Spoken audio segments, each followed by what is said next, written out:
الحمد لله الذي كان موجودا قبل خلوص الاشياء ويرفع بعد فناء الاشياء تفرد بالاوليه والقدم ووصم كل شيء ما عداه في بالفناء والعدم كما قال عز شانه كل شيء خالق الا وجهه وكل نفس ذائقة الموت وقال كل من عليها فان ويبقى وجه ربك ذو الجلال والإكرام.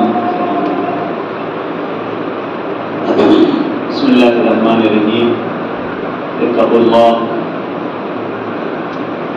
سب سے پہلے میں تمام مسلم جو یہاں پہ حاضر ہوئے ہیں ان کو اور خود اپنے آپ کو جو میں سب سے زیادہ سزاوار ہوں اس نصیحت کا تقوی الہیہ کی دعوت دیتا ہوں کہ ہم اللہ سے ڈرتے رہیں اور پرہیزگاری اپنی زندگی میں اپنائیں. جیسا کہ میں نے وعدہ کیا تھا کہ اور بہت سارے مومنین نے مجھ سے کہا کہ کچھ احکام کی طرف اشارہ ضرور کریے اور واقعاً یہاں کی ایک ضرورت بھی ہے کہ احکام کو کچھ نہ کچھ بیان کیا جائے اور چونکہ یہاں درس بھی اس طرح سے نہیں ہو پا رہا ہے نوجوانوں کے لیے اور ہماری کوشش ہے کہ کم سے کم ہفتے میں 2 مرتبہ یا 3 مرتبہ کلاس یہاں پہ رکھی جائے چاہے رات کے وقت اور چاہے دن کے وقت. نہیں ہو سکے تو کم سے کم سنڈے کو کلاسیں رکھی جائیں 1 گھنٹے کی 2 گھنٹے کی اس دن اگر دن لگنی ہے اور وہ کلاسیں عملی ہو کہ باقاعدہ طور پر بچوں کو سکھایا جائے نوجوانوں کو سکھایا جائے اور بتایا جائے کہ وضو کیسے ہوتا ہے اور غسل کیسے ہوتا ہے طہارت کے آداب کیا ہیں نماز پڑھنے کے شرائط کیا ہیں آداب کیا ہیں یہ ساری چیزیں سکھائی جائیں اور بتائی جائیں. یہ ذمہ داری صرف اور صرف امام جمعہ کی نہیں ہوتی ہے مبلغین کی نہیں ہوتی ہے بلکہ ہر بزرگ کی ہوتی ہے. جو بھی بڑا ہے گھر کا اور سمجھدار ہے اور وہ یہ سمجھ سکتا ہے کہ ہم اس کو انجام دے سکتے ہیں اس کو چاہیے کہ وہ اس راہ میں قدم چاہے کیسے بھی اٹھائے چاہے اس میں اس کو محنت برداشت کرنی پڑے اور اپنا وقت نکال کر کے لیکن وہ کلاسیں برقرار کرے اپنے بچوں کو قوم کے بچوں کو تعلیمات پیغمبر سے آشنا کروائے احکام سے آشنا کروائے عقائد کے سلسلے میں درس رکھے. یہ ساری چیزیں ہونی چاہیے اور بہت ہی لازم ہے. بچہ جب تک چھوٹا ہوتا ہے ماں باپ اس کے سلسلے میں فکر مند رہتے ہیں یہاں نہ چلا جائے وہاں نہ چلا جائے بگڑ نہ جائے ایسا نہ ہو ویسا نہ ہو باہر نکل جائے گا کہیں خدا نخواستہ ایکسیڈنٹ نہ ہو جائے کچھ اچھا برا کھانا لے اس کی وہ بیمار پڑ جائے گا. لیکن جیسے بچہ جوان ہوتا ہے ذرا سے اس کی گاڑی نکلتی ہے تو بہت سارے گھروں میں یہ ہوتا ہے کہ اب تو بڑا ہو گیا ہے. کہ میں سمجھتا ہوں کہ یہ وہ ایج ہے کہ جس میں زیادہ فکر مندی کی ضرورت ہے. یہ وہ ایج ہے کہ جس میں ماں باپ کو زیادہ مراقبت کی ضرورت ہے اور اس میں جو ہے وہ سخت امتحان ہوتا ہے کیونکہ جب تک چھوٹا ہے اس نے کوئی کام کیا اور حالانکہ میں نہیں کہتا کہ ایسا کرنا چاہیے لیکن بہرحال ماں باپ اس کو ایک تماشا دو تماشا لگا دیتے ہیں بچہ ہوتا ہے تھوڑی دیر کے بعد گر آتا ہے پھر بات سے گلے لگ جاتا ہے بات ختم ہو جاتی ہے پھر اس کو ماتھا چوم کر کے اس کو سینے سے لگا لیتا ہے اس کا ختم ہو جاتا ہے. لیکن جب یہی بچہ 14 سال 15 سال کا ہو جاتا ہے پھر اتنا آسان نہیں ہوتا تماشا مارنا پھر اتنا آسان نہیں ہوتا ہے اس کو ہر مسئلے پہ ٹوکنا اور ڈانٹنا پھر بہت سمجھ کر کے قدم اٹھانا پڑتا ہے دیکھ کر کے غض نظر کرنا پڑتا ہے سمجھنا پڑتا ہے سوچنا پڑتا ہے یہاں پہ ڈانٹا جائے تو کیا ہوگا اتنا نہ ڈانٹا جائے کہ وہ آنکھیں گڑا کر کے آنکھیں چار کر کے سینہ تان کر کے ماں باپ کے سامنے کھڑا ہو جائے تو خاص طور اس کے اندر بغاوت کا پہلو بغاوت کا جذبہ اس کے اندر معاملہ یہ بڑا سخت ہے. یہ کٹھن امتحان یہ اللہ کے امتحانوں میں سے بے انتہا سخت امتحان ہے کہ جب آپ اپنے بچے کی تربیت کر رہا ہوتا ہے اور 14-15 سال کا ہوتا ہے تو بہت یہی وجہ ہے کہ بہت سے لوگ ایسے امتحانات سے گھبرا کر کے آنکھیں بند کر لیتے ہیں. اب کہتے ہیں آپ وہ بڑا ہو گیا اب وہ جانے اس کا کام جانے آپ سے مطلب نہیں ہے کہنے سے کام نہیں کرنے والا ہے. یہ امتحان ہے اور ہم کو امتحان دینا ہے، آنکھیں کھلی رکھنی ہے، اس کے طریقے دیکھنے ہیں، بزرگوں سے تجربات حاصل کرنے ہیں کہ کیسے کیا کرنا چاہیے. یہ ساری چیزیں ہمارے مد نظر ہونی چاہیے. جب تک بچہ چھوٹا ہے ہمارا امتحان بھی چھوٹا ہے، ہمارا امتحان بھی چھوٹا ہے جب تک بچہ چھوٹا ہے. ذرا سا بیمار پڑا گئے، دوا لے کر کے آئے، اس کو کھلا دیا وہ ٹھیک ہو. جب چاہا گھر کے اندر اس کو کہہ دیا تمہیں نہیں جانا ہے باہر، بچہ بیچارہ باہر نہیں جائے. یہ ساری چیزیں. لیکن جب بچہ بڑا ہوتا ہے پھر آسان نہیں ہوتا. بیٹی ہوتی ہے تو پھر اس میں یہ ذمہ داری اور بھی زیادہ بڑھ جاتی ہے. میں نہیں کہوں گا کہ 10 گنا بڑھ جاتی ہے، نہیں. بیٹے میں جیسے ذمہ داری ہے ویسی ہی بیٹی میں ہے، لیکن بیٹی میں ذرا سا مسئلہ اور زیادہ حساس ہو جاتا ہے. یہ دیکھنا کہاں جا رہا ہے بیٹا، یہ دیکھنا کن کے ساتھ اٹھ رہا ہے بیٹا، اسکول سے کالج سے صحیح وقت پہ واپس آ جاتا ہے کہ نہیں آتا ہے، اگر آتا ہے تو کہاں، اگر نہیں آتا ہے تو پھر کہاں جاتا ہے. مجھ سے تو اس نے بتا دیا کہ میں کالج کے لیے جا رہا ہوں، آخر کالج گیا کہ نہیں گیا. ان ساری باریک باریک باتوں پر بہرحال نظر رکھنی پڑتی. میں نہیں کہتا کہ روز نظر رکھنی چاہیے، لیکن بہرحال نظر رکھنی چاہیے. ان تربیتوں میں سے سنیے گا، ان تربیتوں میں ایک تربیت یہ بھی ہے کہ اپنے جوان بچوں کو جو 12-13 سال کے ہو گئے یا اس سے زیادہ ہو رہے ہیں ان کو ایک دینی ماحول فراہم کیا جائے. چونکہ اس کا سفید سادہ ہے، کوئی بھی آئے گا اور آ کر کے اپنی عبادتیں لکھ ڈالے گا. اس کے سفید دماغ پر کوئی بھی آ کر کے کوئی بھی تمدن، کوئی بھی تہذیب، مغربی تہذیب، ادھر کی تہذیب، کوئی بھی اپنی باتیں آ کر کے لکھ ڈالے گا. اگر ہم نے اس کے دماغ پر، اس کے سفید دل پر اپنے عقائد کی تحریریں نہیں، لہذا ہمیشہ فکر مند رہنا چاہیے، سوچنا چاہیے کہ کم سے کم ایک کلاس برگزار ہو. کم سے کم ہمارا بچہ ہفتے میں 1 دن، 2 دن، 3 دن ایک پورے دینی ماحول میں رہے، ایک دینی ماحول کی گفتگو میں رہے. دیکھیے بچہ اگر دینی ماحول میں جہاں کلاسیں ہو رہی ہیں دین کی، اگر بچہ آتا ہے کچھ نہیں بھی سیکھتا ہے تو کم سے کم دینی ماحول میں رہتا ہے. جہاں اللہ اور رسول کی بات ہو رہی ہے وہاں پہ رہتا ہے. تو اس کے لیے ہمیشہ توجہ کرنی چاہیے اور کوشش کرنی چاہیے. مسئلے مسائل کے حوالے سے میں نے عرض کیا تھا کہ بہرحال جب تک یہ کلاس ممکن نہیں ہو رہی ہے تب تک میں 1-2 مسئلہ ضرور سے بیان کرتا رہوں گا. ظاہر سی بات ہے کہ جو چیز اہم ہے وہ چیز بہرحال بیان ہونی چاہیے.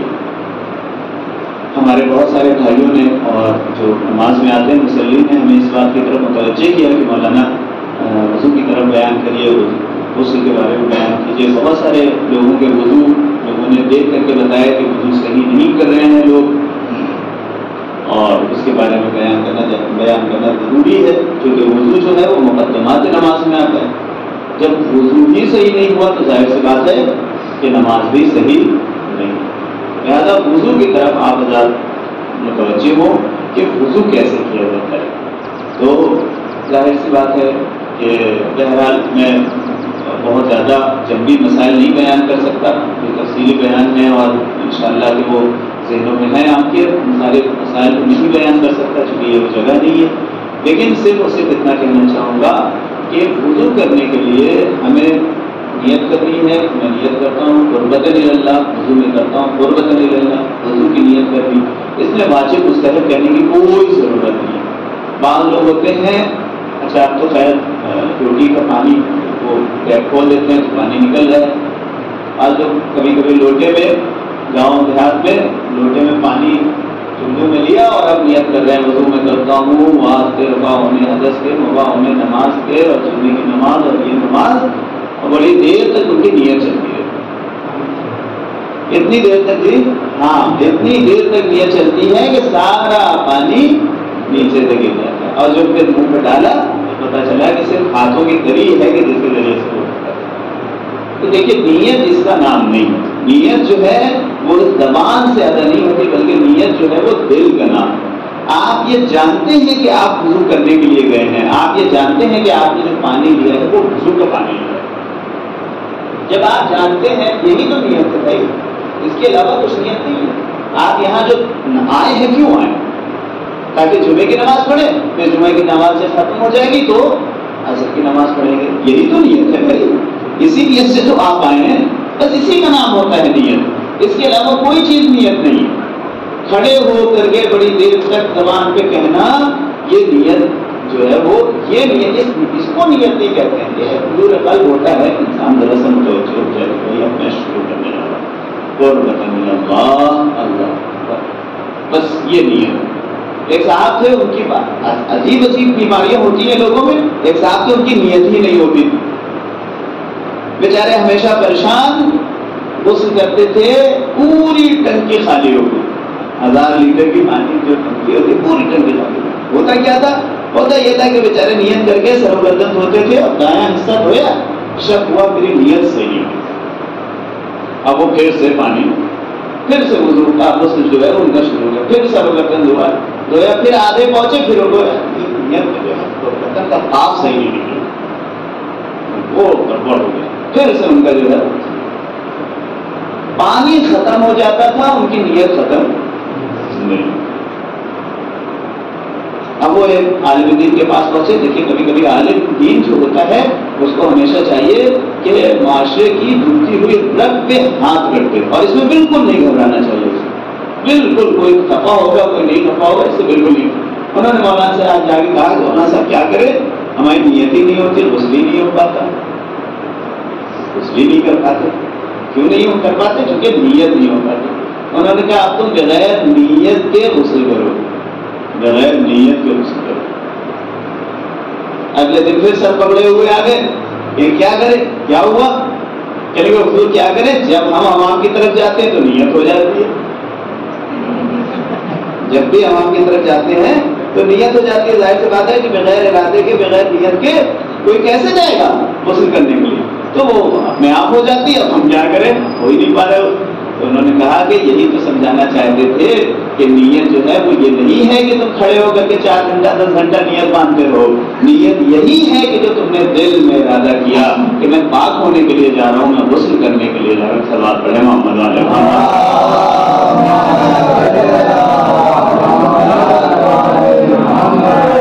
تو ہمیشہ یاد رکھیے کہ نیت کا تعلق جو ہے وہ انسان کے دل سے ہوتا ہے.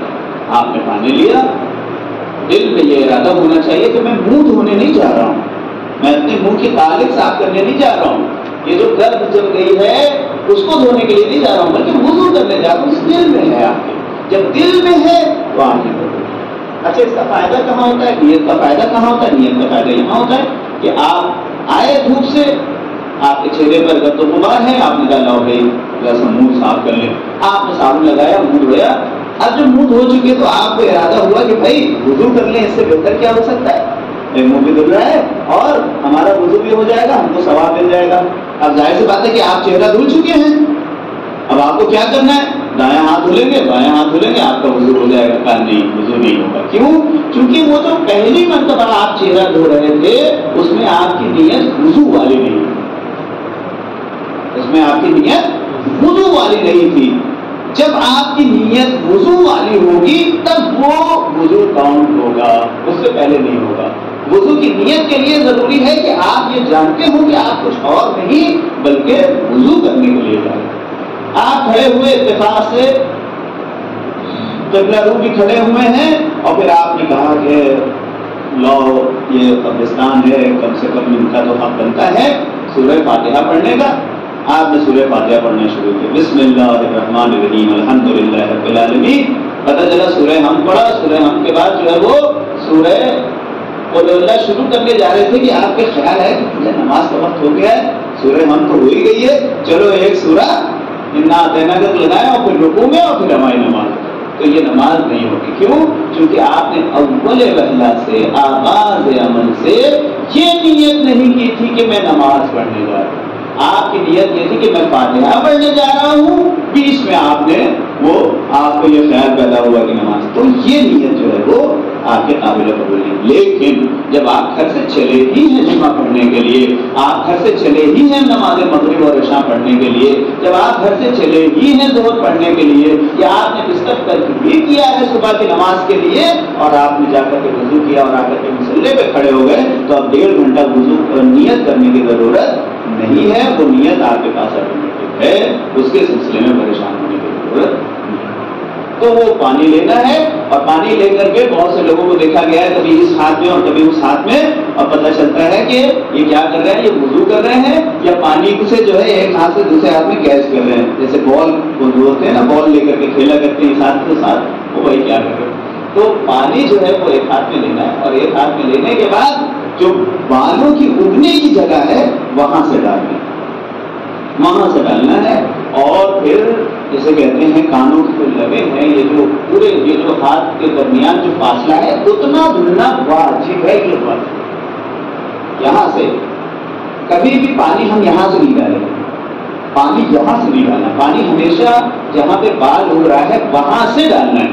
بعض لوگ ایسے ڈالتے ہیں اور ڈالنے کے بعد یہ ایسے کر لیتے ہیں. جب یہ ایسے کیا تو یہ وضو صحیح نہیں، کیونکہ پانی معکوس چل گیا، یعنی الٹا آپ نے پانی دیا، جبکہ پانی جو ہے وہ اوپر سے ہمیشہ نیچے کی طرف آنا چاہیے. تو ہمیشہ ایسے کرے. اگر کسی نے ایسے ڈال کے لیا ہے تو اس کو پھر سے یہاں سے لینا ضروری ہے کہ یہاں سے لیا اور پھر اس کے بعد کانوں کے لبوں تک، کانوں کے تک پہنچا دیا، تو یہ زیادہ ثواب کا حامل ہو گیا. تو آج کے دن میں نے آپ کو چہرے دھلنے کے بارے میں بتا دیا کہ چہرہ کیسے دھلنا ہے. پانی لینا ہے، اپنے بچوں کو بتا رہا ہوں، پانی لینا ہے، نیت کرنا ہے کہ جو میں کرتا ہوں قربت اللہ، وہ نیت ہے اس کے دل میں. اور پھر پانی جو ہے وہ جو بال اگنے کی متعارف جگہ ہے، جو بال اگنے کی انسان کی متعارف جگہ ہے. آپ کہیں مولانا یہ متعارف کیوں کہہ رہے ہیں؟ متعارف اس لیے کہہ رہا ہوں کہ بعض لوگوں کی بال اگنے کی جگہ دھیرے دھیرے بڑھتی ہوئی ایج کے ساتھ یہاں تک پہنچ جاتی ہے. تو ظاہر سی بات ہے کہ جن کے بال اگنے کی جگہ جو ہے یہاں تک پہنچ جاتی ہے ان کے لیے ضروری نہیں ہے کہ وہ یہاں سے، جہاں سے عموماً بال اگتے ہیں آدمی کے، جب آپ جیسے ایک نوجوان کے جو بال اگا ہوا ہے جہاں سے اگتا ہے وہاں سے ڈالنا ہے. اگر انسان کا بال چھڑ گیا ہے اور ایئرپورٹ بن گیا ہے تو ضروری نہیں ہے کہ پورے ایئرپورٹ کو بھگایا جائے، پورے ایئرپورٹ کو بھگانا ضروری نہیں ہے. جہاں سے ہے وہاں سے مطلب آدمی جو ہے وہ وضو کرے گا اور پھر اس کے بعد جو ہے وہ ہاتھوں کو دھوئے گا. انشاءاللہ ہاتھوں کو دھونے کے سلسلے میں ہم پھر بیان کریں گے، چونکہ بہرحال آج تھوڑا سا تمہید میں وقت زیادہ ہمارے لگ گیا. تو یہ یاد رکھیے گا کہ اپنے بچوں کی تربیت کے لیے جب وہ جوان ہو رہے ہوں تو اور زیادہ محتاط ہو جائیں، اور دینی کلاسز میں، احکامات کی کلاس میں، تعلیمات کی کلاس میں، عقائد کی کلاس میں، اخلاق کی کلاس میں ضرور بھیجنے کی کوشش کریں. بسم اللہ الرحمن الرحیم. والعصر ان الانسان لفی خسر الا الذین آمنوا وعملوا الصالحات وتواصوا بالحق وتواصوا بالصبر.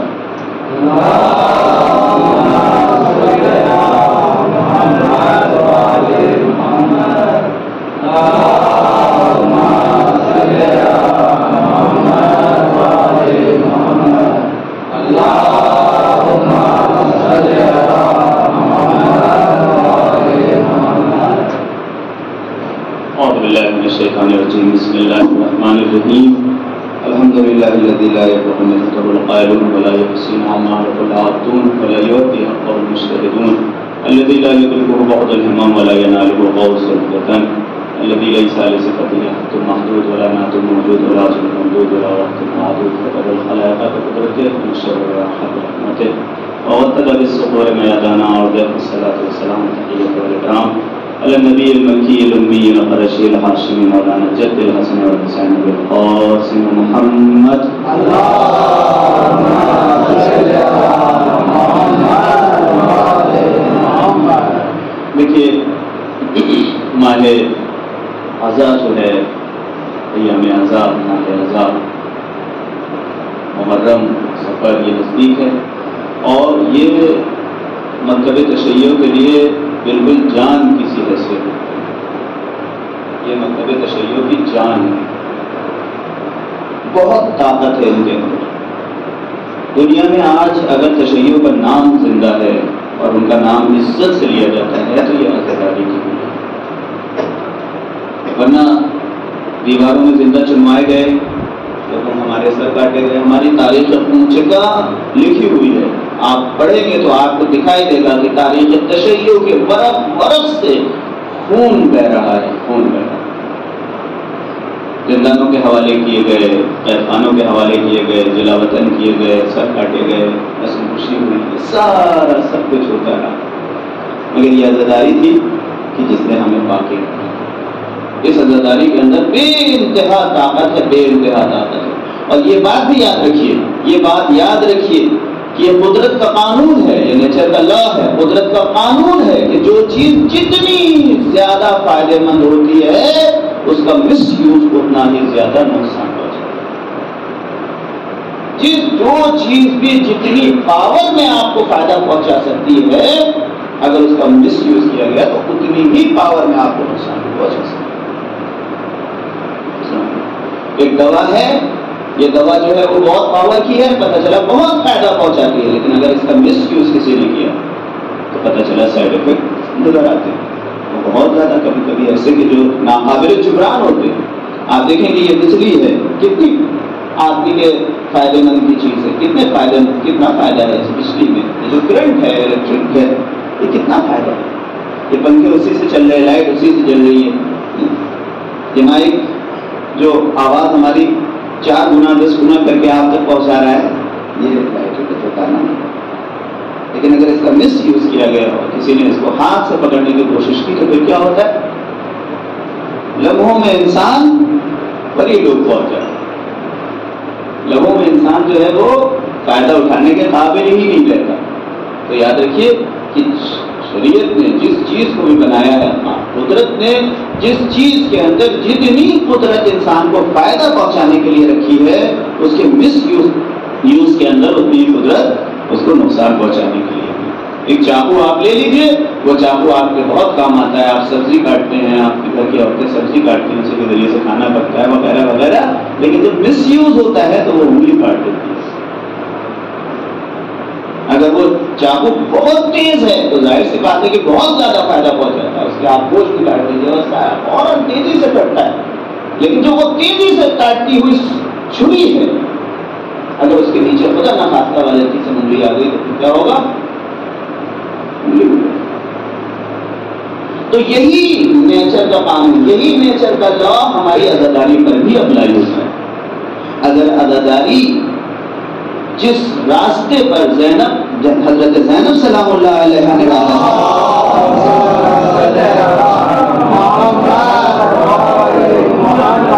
جو طریقہ عزاداری ہمارے چوتھے امام نے ہم کو بتایا ہے، اور ہمارے سارے ائمہ نے، 8ویں امام تک سارے امام نے اور 11ویں امام تک سارے ائمہ نے جو طریقہ عزاداری ہمیں بتایا ہے، اگر ہم اس پر رہتے ہوئے، اس طریقے پر رہتے ہوئے، اس طریقے پر رہتے ہوئے عزاداری منائیں گے تو یاد رکھیے کہ یہ عزاداری ہمیں فائدہ پہنچائے گی. لیکن اس میں اگر ہم نے اپنی طرف سے اس میں چھیڑ چھاڑ کرنے کی کوشش کی، اپنے رسوم و روایات اس میں ڈالنے کی کوشش کی، اپنے منچاہی اعتبار سے اس کو منانے کی کوشش کی، تو یہ ہم کو آسمان سے زمین پر بھی لا سکتا ہے. اگر یہ معصوم کے بتائے ہوئے قاعدے اور قوانین کے تحت عزاداری کرنے پر یہ عزاداری ہمیں آسمان پہ پہنچا سکتی ہے، تو اپنے نفس کو اگر ہم نے اس میں شامل کر دیا تو یہ ہمیں آسمان سے اس میں کوئی شک نہیں. بالکل دیکھیے امام جمعہ کا فریضہ یہ ہوتا ہے کہ وہ دکھتی ہوئی نفس پہ ہاتھ رکھ دے، وہ دکھتی ہوئی نفسیات پر ہاتھ رکھ دے. کسی کو برا لگتا ہے، کسی کو اچھا لگتا ہے، ایسی کوئی بحث نہیں. یہ ہمارا دیکھیے ایک ہوتا ہے خطاب اور ایک ہوتا ہے خطبہ. خطاب اور خطبے میں فرق ہوتا ہے. خطاب وہ ہوتا ہے کہ جو لوگوں سے ہوتا ہے، لوگوں کے لیے ہوتا ہے. کسی بھی آپ سیاسی پارٹی میں چلے جائیے، وہاں پہ خطاب ہوتا ہے لوگوں کو خوش کرنے کے لیے، ہم یہ دیں گے، ہم وہ دیں گے، چاہے دیں چاہے نہ دیں، لیکن یہ خطاب ہے. لیکن خطبہ کیا ہوتا ہے؟ وہ خدا کے لیے ہوتا ہے، اگرچہ لوگوں سے ہوتا ہے. اس میں نیت قربت کی نیت شرط ہے. تو یہ جو امام جمعے کا خطبہ ہے، یہ خطاب نہیں، یہ خطبہ ہے. اس میں پیش نظر اللہ کی رضا ہونی چاہیے. اس لیے میں سیدھا سیدھا بات اپنی قوم سے کہتا ہوں، اس قوم میں بھی ہوں اور مجھے درد ہونا چاہیے. جو کچھ بھی غلطیاں ہیں مجھے سامنے رہ جانی چاہیے.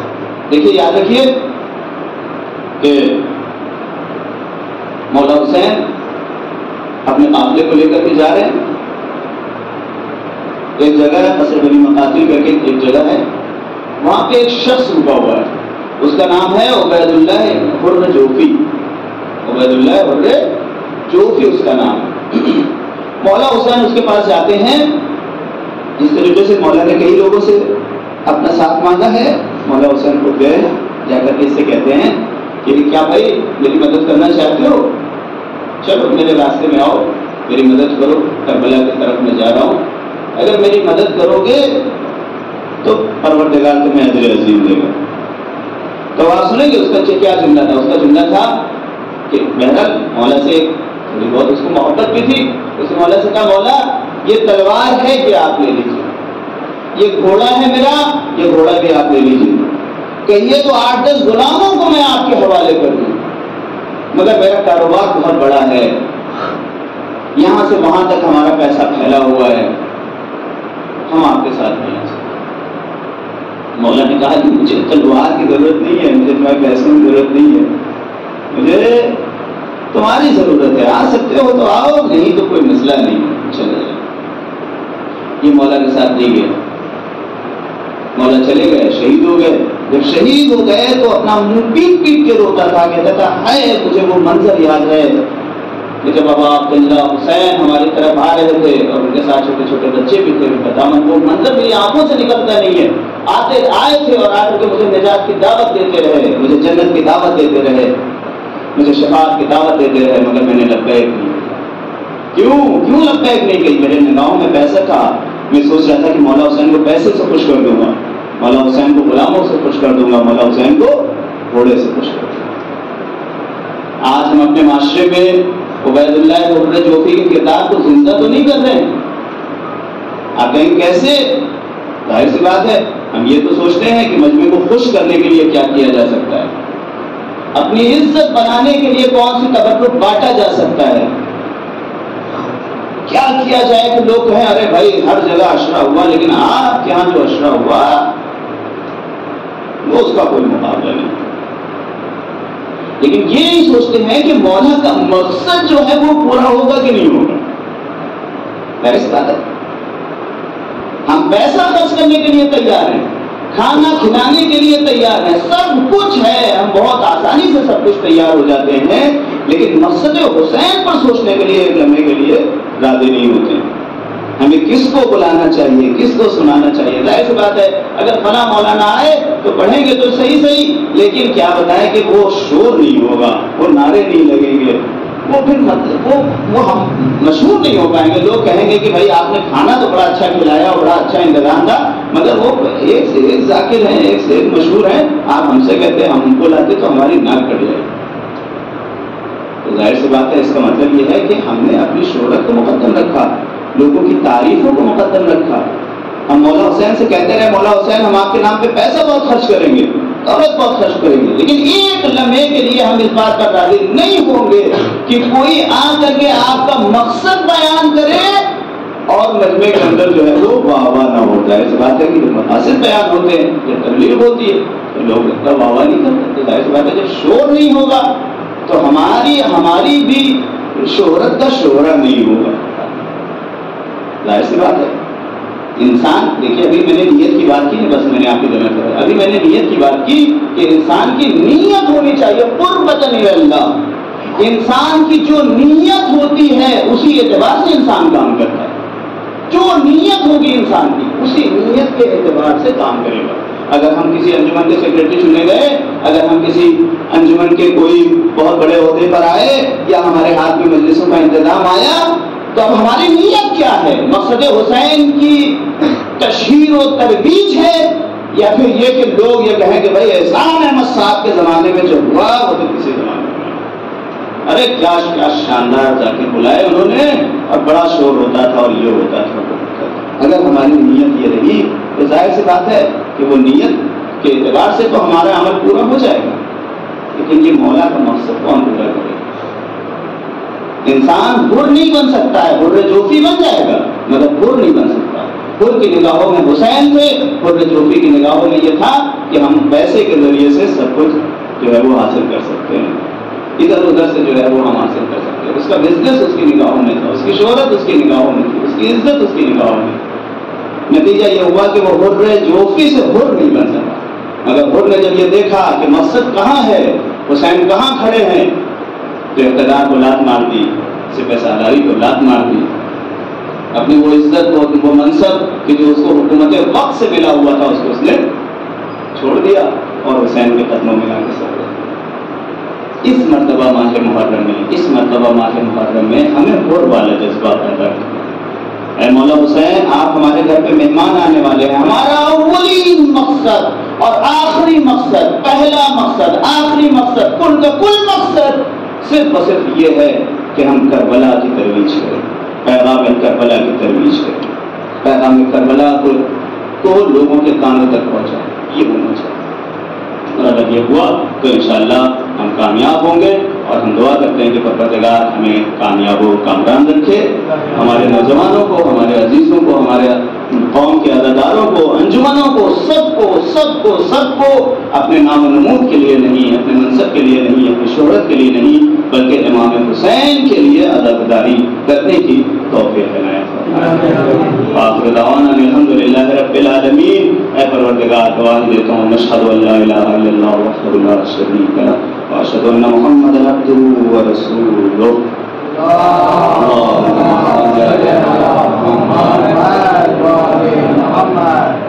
ونشهد أن أمير المؤمنين حجة الله وأولاده المعصومين. إن الله وملائكته يصلون على النبي يا أيها الذين آمنوا صلوا عليه وسلموا تسليما.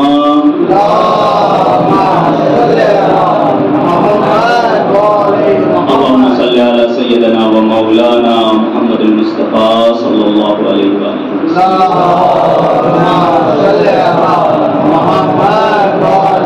اللهم صل على سيدنا ومولانا علي بن أبي طالب.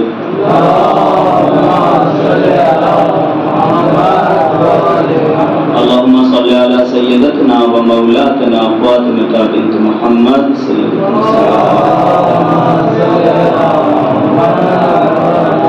اللهم صل على سيدنا ومولانا حسن بن علي المصطفى.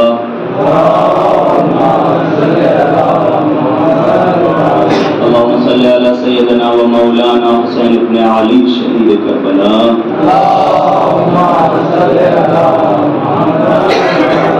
اللهم صل على سيدنا ومولانا علي بن الحسين زين العابدين.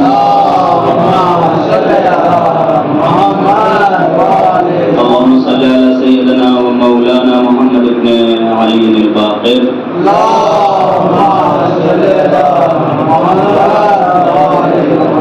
اللهم صل على سيدنا ومولانا جعفر بن محمد الصادق.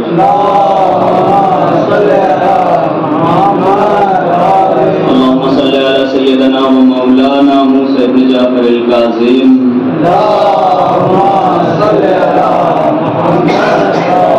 اللهم صل على سيدنا ومولانا علي بن موسى الرضا رضي الله عنه. اللهم صل على سيدنا ومولانا محمد بن علي التقي الجواد. اللهم صل على سيدنا ومولانا علي بن محمد النقي الهادي.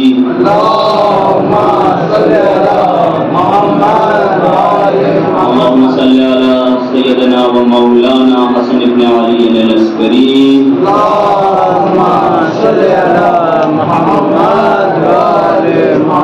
اللهم صل على سيدنا ومولانا حجة بن الحسن قائم المنتظر المهدي.